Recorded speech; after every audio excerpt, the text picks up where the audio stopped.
നമസ്കാരം. മലയാളി വാർത്ത ഇൻസൈഡിലേക്ക് സ്വാഗതം. കേൾക്കുമ്പോൾ വിചിത്രമെന്ന് തോന്നാം, പക്ഷേ ചൈന ഇങ്ങനെയൊക്കെയാണ്.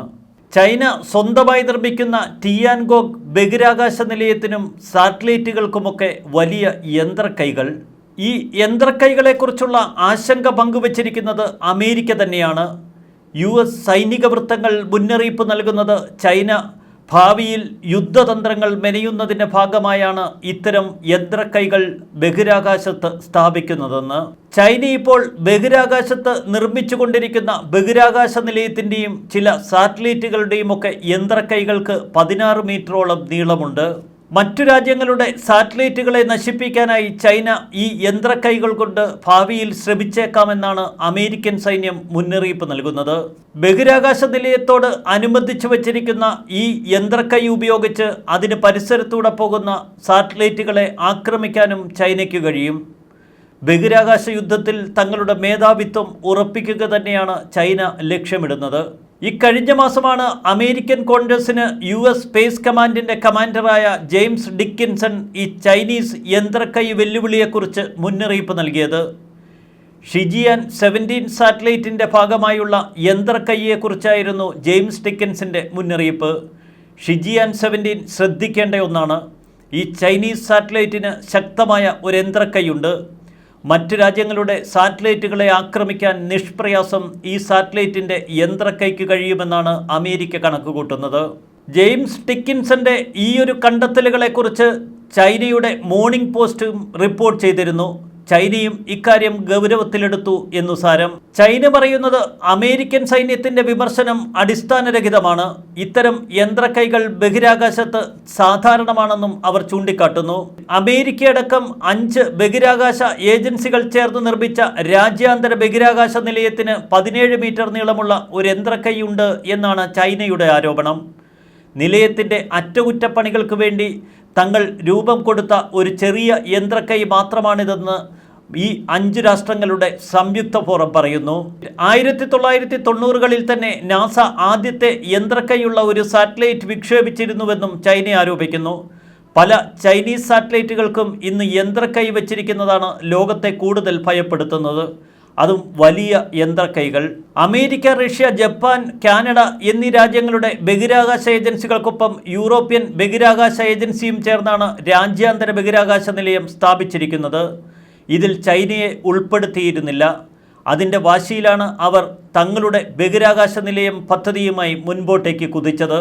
ISSൽ ചൈനയെ ഉൾപ്പെടുത്താതിരിക്കാൻ ശ്രദ്ധിച്ചത് അമേരിക്ക തന്നെയാണ്.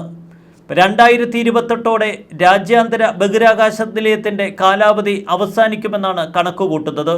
എന്നാൽ 2022നകം സ്വന്തം ബഹിരാകാശ നിലയം സ്ഥാപിക്കുമെന്ന് ചൈന പ്രഖ്യാപിച്ചിരുന്നു. ചൈന പറയുന്നത് തങ്ങളുടെ രാജ്യാന്തര ബഹിരാകാശ നിലയത്തിലെത്തുന്ന മറ്റ് ശൂന്യാകാശ വാഹനങ്ങളെ എളുപ്പത്തിൽ ഘടിപ്പിക്കാനാണ് ഈ യന്ത്രക്കൈ നിർമ്മിച്ചതെന്ന്.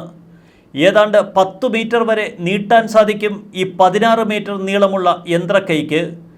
ചൈനീസ് സാറ്റലൈറ്റിൻ്റെ യന്ത്രക്കൈ ഉപയോഗിച്ച് 20 ടൺ, ഏതാണ്ട് 18,100 കിലോഗ്രാം വരെ ഭാരമുള്ള സാറ്റലൈറ്റുകളെയും ബഹിരാകാശ പേടകങ്ങളെയും ഒക്കെ വലിച്ചെടുക്കാനും ഈ യന്ത്രക്കൈകൾക്ക് കഴിയും.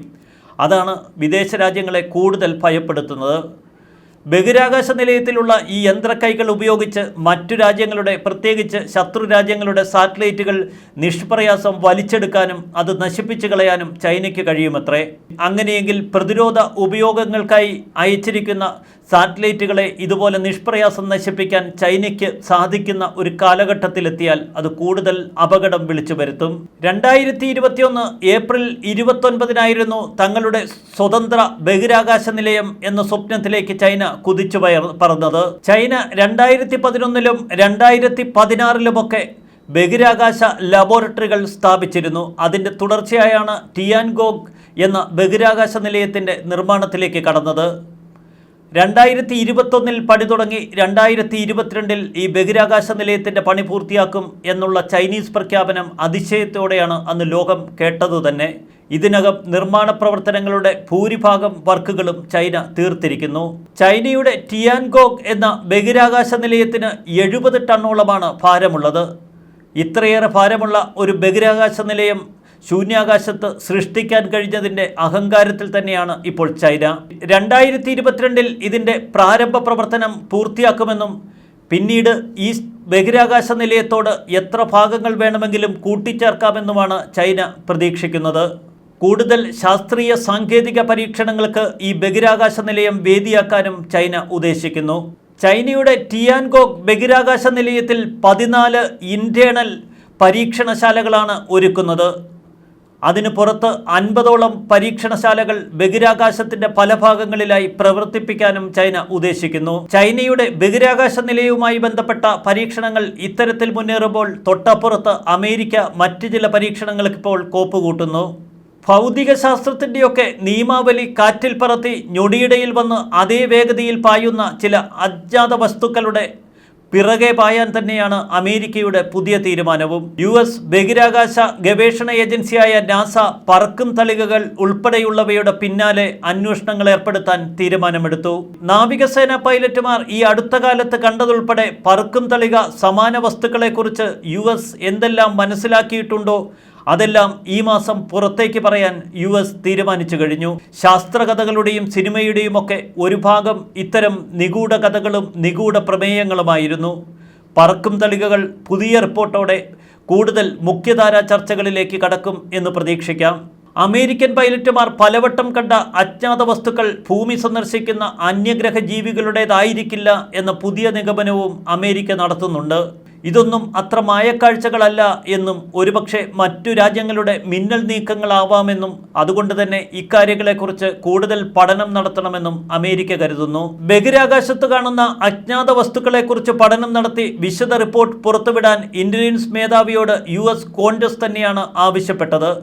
അന്യഗ്രഹ ജീവികൾ വന്ന പറക്കും തളികൾക്ക് പിന്നിൽ മറ്റൊരു രാജ്യത്തിൻ്റെ കരങ്ങളുണ്ടോ എന്ന ആശങ്ക തന്നെയാണ് അമേരിക്കയെ ഇത്തരമൊരു നീക്കത്തിന് പ്രേരിപ്പിക്കുന്നതും. അമേരിക്കയിലെ ചില പൈലറ്റുമാർ 2004 പറക്കും തളികകളെ കണ്ടത്. 2015 യുദ്ധവിമാനത്തിലെ പൈലറ്റുമാർ കണ്ട വൃത്താകൃതിയിലുള്ള ആകാശ വസ്തുക്കളെക്കുറിച്ചും പിന്നീട് വിവരങ്ങളൊന്നും അമേരിക്ക പുറത്തുവിട്ടില്ല. ഗൂഢാലോചന സിദ്ധാന്തങ്ങൾക്ക് പിന്നെ പായുന്നവർ പറക്കും തളിക ഗവേഷണം ഏറ്റുപിടിക്കുമോ എന്ന ആശങ്കയുണ്ടെന്ന് നാസ പ്രസ് സെക്രട്ടറി ജാക്കി മക്ഗിന്നസ് പറയുന്നു. തലയ്ക്ക് മുകളിൽ എന്തൊക്കെയാണാവോ നടക്കുന്നത്? ആകാശത്തിൽ എന്തൊക്കെയാണ് ഓരോ രാജ്യങ്ങളും ഇപ്പോൾ കോപ്പുകൂട്ടുന്നത്? ചൈനയുടെ കുബുത്തിയിൽ ആകാശയുദ്ധം തന്നെയാവും അവർ ഭാവിയിൽ പ്രതീക്ഷിക്കുന്നത്. ഭൂമിയിൽ കോവിഡ് വൈറസ് ഉൾപ്പെടെയുള്ള മഹാമാരികൾ തന്നെയാണല്ലോ ഇപ്പോൾ നമ്മൾ അഭിമുഖീകരിക്കുന്നത്. അത് കഴിഞ്ഞ് ഇനി ആകാശം കൂടി നശിപ്പിക്കാനുള്ള പോക്കാണോ ഈ ചൈന? കാത്തിരുന്ന് കാണാം. ന്യൂസ് ഡെസ്ക് മലയാളി വാർത്ത ഇൻസൈറ്റ്.